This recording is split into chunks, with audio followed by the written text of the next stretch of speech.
మనకి emotions and pains ఉన్నట్లే జంతు జీవాలకు కూడా ఉన్నాయి. అలాంటి వాటిని చంపి తింటే వాటి ఎమోషన్స్ మనకు కూడా అంటుకుంటాయి.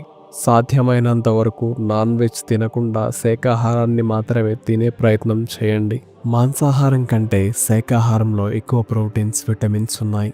మరియు వీటి నుండి వచ్చే ప్రోటీన్స్ వల్ల మీ శరీరానికి ఎటువంటి ప్రమాదం ఉండదు. వాస్తవానికి మనిషి శరీరంలో శాకాహారం తీసుకోవడానికి అనుగుణంగా తయారు చేయబడింది. కాలక్రమంలో ఇది అది తింటూ సాంప్రదాయాలను మరచిపోతూ శరీరంలో తీవ్రమైన మార్పులు చేసుకుంటూ రోగాలను తెచ్చుకుంటున్నారు. మీరు ఒక 50 సంవత్సరాలు వెనక్కి వెళితే క్యాన్సర్, షుగర్, లివర్ సమస్యలు ఏమీ లేవు.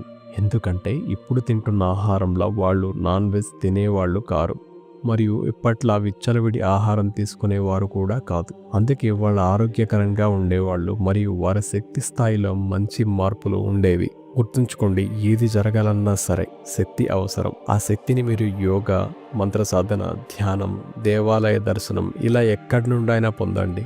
ఒకసారి శరీరంలో పాజిటివ్ ఎనర్జీ పెరిగితే మీరు కోరుకునేది మీరు సాధిస్తారు. ఏది చేస్తే నాశనం అయిపోతారో అటువంటి పరిస్థితులు మీ నుండి దూరం చేయబడతాయి.